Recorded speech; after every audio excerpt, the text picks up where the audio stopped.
Dan untuk informasi teman-teman, Mbak Dara ini baru 1 bulan tinggal di luar negeri, di Brunei, kerja sebagai lokal staff, sudah bisa beli mobil satu ya. Iya, Nanti mungkin beli lagi ya. Alhamdulillah, itu Alhamdulillah. bukan apa-apa, kita cerita seperti ini supaya termotivasi, Iya. teman-teman semangat untuk berjuang gitu.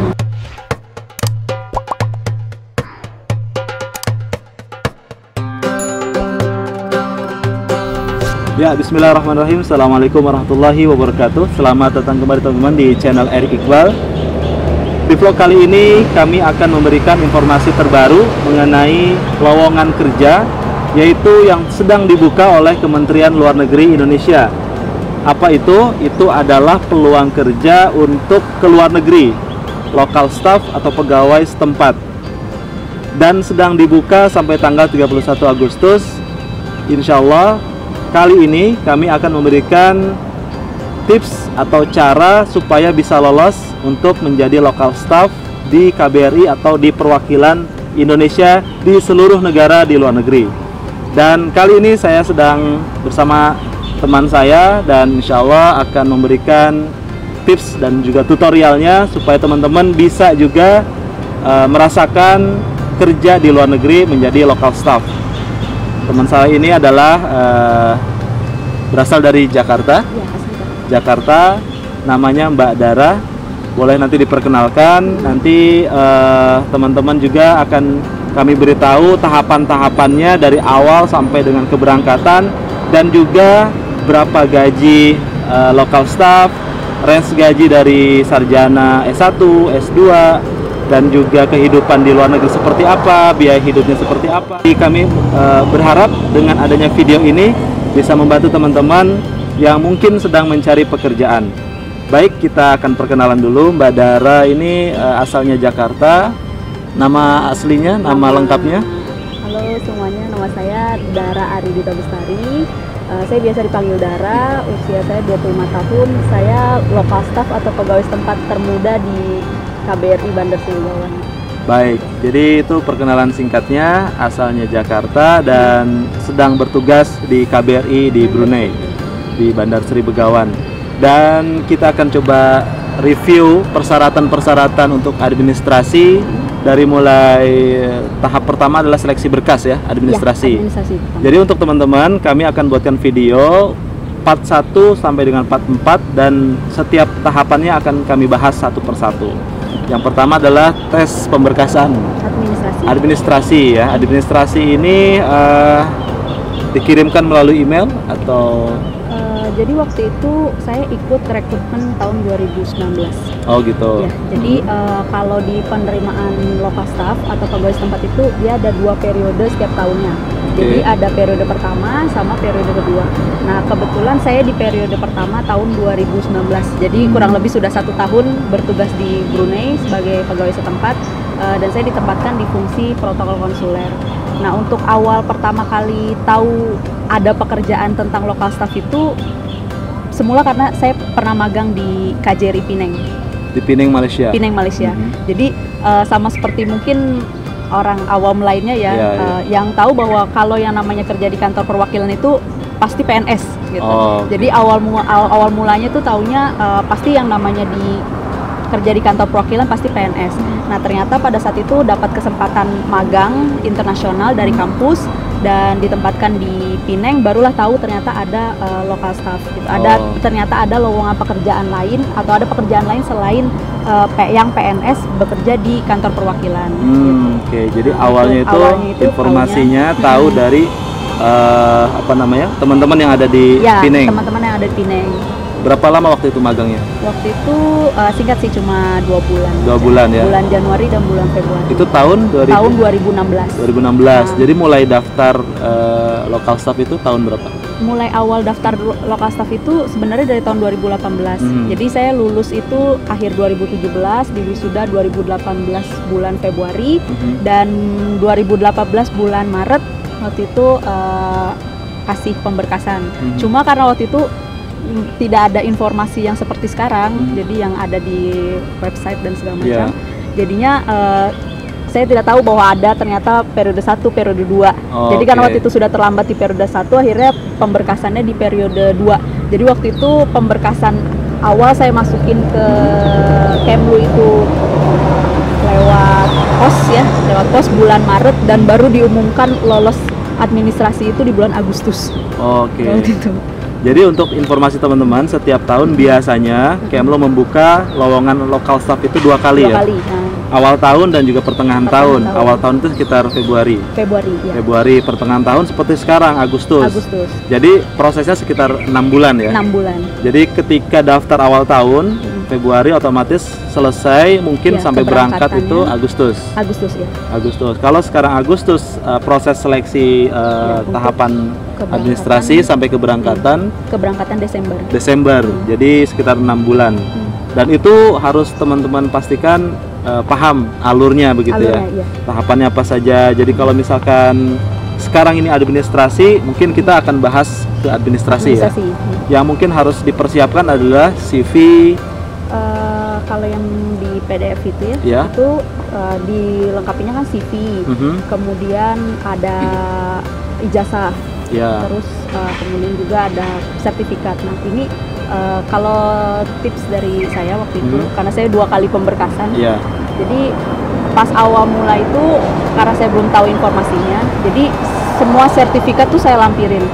Jadi sertifikat apa aja, mau itu seminar atau apa gitu. Ternyata pada saat berjalannya waktu itu tes, akhirnya saya sadar juga kalau ternyata sertifikat yang diperlukan itu sebenarnya itu yang dilihat itu hanya bentuk misalnya seminar-seminar internasional, atau mungkin misalnya kemampuan bahasa, atau misalnya sertifikat magang, karena waktu itu kan saya ada sertifikat magang dari jadi semua prestasi kita itu boleh dilampirkan gitu, tapi juga jangan terlalu berlebihan gitu. Jadi, minimal maksimal itu 5 tahun ke belakang lah, terkecuali misalnya ada sertifikat menyanyi atau apa memang atau olahraga atau apa yang memang ada keahlian khusus gitu. Dan sebelumnya mungkin harus disampaikan juga jurusan. Badara ini jurusan sebelumnya? Sebelumnya saya ambil hubungan internasional di HI UIN Syarif Hidayatullah Jakarta. Dan yang Badara tahu itu satu angkatan banyak juga jurusan-jurusan lain. Iya, satu angkatan tuh bahkan waktu itu pernah ada satu angkatan sama saya waktu tes itu, dia lulusan kedokteran gigi. Tapi karena dia punya keahlian bahasa Spanyolnya sudah expert, jadi memang dia diterima waktu itu. Jadi ada apa namanya, kayak nilai plus gitu ya? Nilai plusnya di kemampuan bahasa. Betul. Jadi kalau ada kemampuan bahasa, baik bahasa Inggris, mungkin ada sertifikat TOEFL, IELTS gitu ya. Dan bahasa asing lainnya. Dulu Mbak Dara ada Korea ya? Waktu itu ada Korea. Sertifikat bahasa Korea. Jadi semua untuk sertifikat itu dilampirkan bersama dengan CV dan persyaratan ijazah, transkrip nilai gitu ya. Dan itu mungkin standar ya untuk administrasi. Kalau di Kemlu itu misalkan dilampirkan yang dicantumkan itu, yang selain tadi ada lagi nggak yang harus dilampirkan? Mungkin ada yang tidak tercantum tapi sesuatu yang penting gitu ya. Ada sih yang penting itu SIM ya? SIM mobil. Karena kita yang rasain di sini juga ya. Jadi yang namanya bisa mengemudi itu penting. Betul. Karena kita ada di luar negeri dan movingnya itu harus serba cepat. Jadi memang yang namanya memang tidak dicantumkan dalam persyaratan yang ada di Kemlu itu.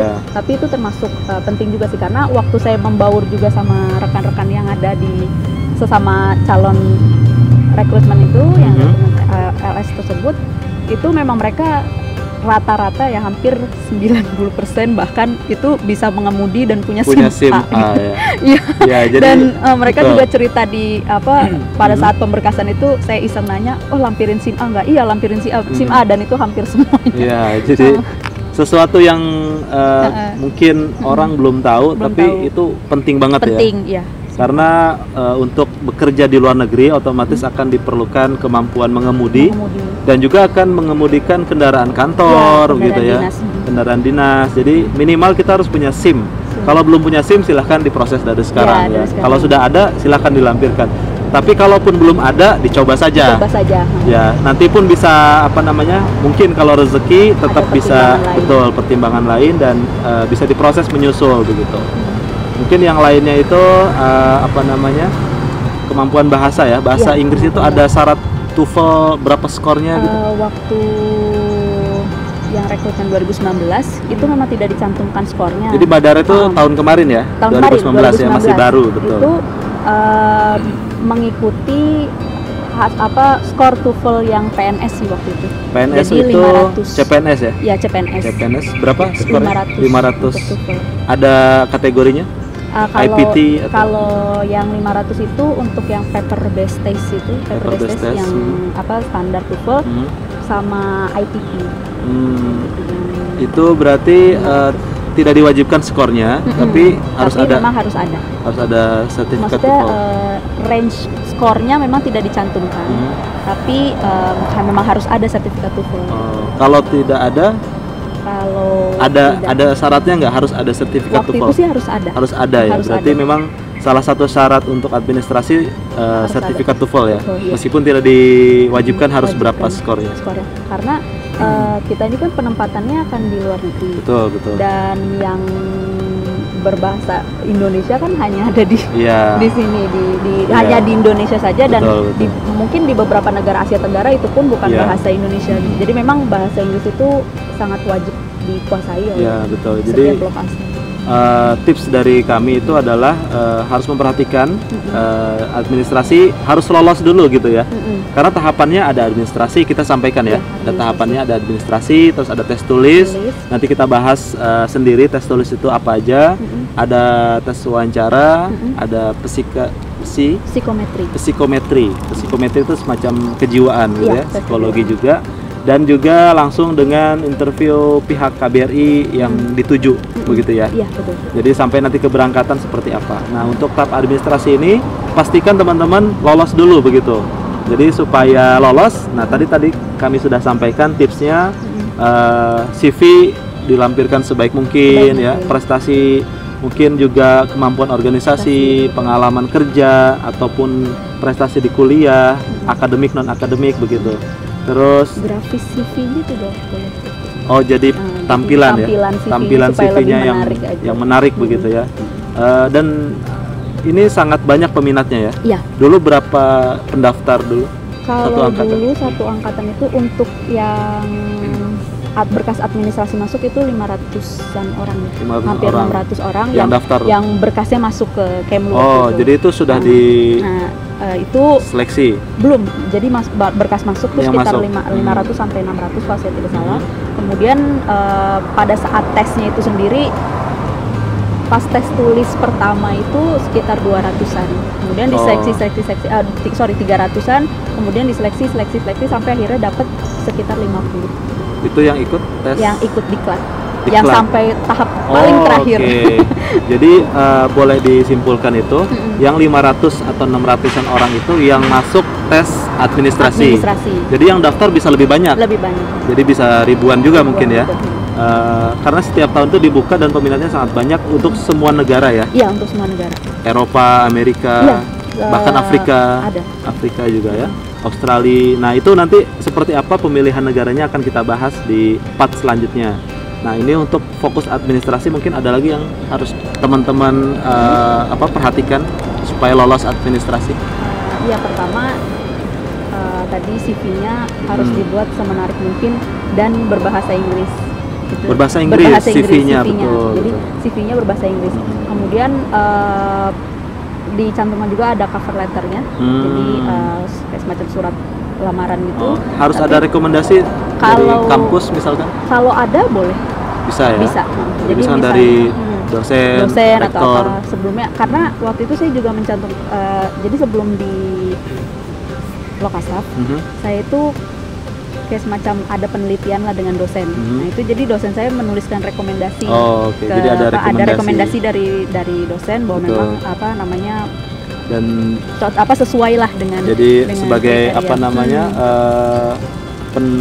penguat dari pihak kampus juga ada stempel dari kampus. Betul. Kemudian ada juga waktu itu dilampirkan beberapa sertifikat. Kalau total sertifikatnya sih saya waktu itu hanya 5. 5 sertifikat. 5 sertifikat. Apa aja boleh disebutkan? Jadi 3 sertifikat itu keikutsertaan dalam seminar internasional, kemudian tapi tetap di Jakarta waktu itu. Tapi yang membuat itu, maksudnya yang menyelenggarakan lembaga internasional. Kemudian ada sertifikat TOEFL, sama terakhir sertifikat bahasa. Itu biasanya ada masa berlaku 1 tahun kan? Atau berapa bulan? TOEFL-nya. Kalau TOEFL-nya 6 bulan. 6 bulan. Jadi untuk melampirkan harus masih berlaku. Harus masih berlaku. Baik. Jadi itu yang harus teman-teman perhatikan ya. Memang tidak mudah, tapi semuanya mungkin gitu ya. Kalau rezeki, kenapa tidak, harus dicoba gitu. Dan mungkin juga teman-teman nanya berapa sih gaji LS gitu ya. Nah itu range-nya ada sesuai pendidikan ya. S1, S2, harus minimal D3 atau S1? Ada yang D3. D3 juga boleh ya? Boleh. Oke, jadi nanti teman-teman yang mungkin belum S1 masih D3 tidak masalah, boleh dicoba. Dan itu akan mengikuti pendidikan ya untuk range gaji. Dan kita akan coba belak-belakan nih nanti untuk masalah gaji dan juga biaya hidup. Dan untuk informasi teman-teman, Mbak Dara ini baru 1 bulan tinggal di luar negeri, di Brunei, kerja sebagai lokal staff, sudah bisa beli mobil 1 ya. Iya, nanti mungkin beli lagi ya. Alhamdulillah, itu bukan apa-apa, kita cerita seperti ini supaya termotivasi teman-teman semangat untuk berjuang gitu. Nah itu mungkin informasi awal. Jadi teman-teman yang lain sedang mempersiapkan administrasi, mudah-mudahan bisa membantu untuk mempersiapkan lebih baik. Dan part berikutnya kita akan bahas mengenai tes wawancara ya. Sebelumnya tes tulis dulu. Tes tulis dulu. Nanti apa saja yang akan ditanyakan dalam tes tulis itu dan apa tips supaya bisa lolos. Karena Mbak Dara ini sudah membuktikan dari awal, bahkan 6 bulan prosesnya ya 6 bulan sampai bisa berangkat. Itu dari kami, semoga bisa bermanfaat. Jangan lupa saksikan lagi di part kami selanjutnya. Terima kasih Mbak Dara, semoga sukses terus. Kita akan ketemu lagi di part berikutnya. Terima kasih. Assalamualaikum warahmatullahi wabarakatuh.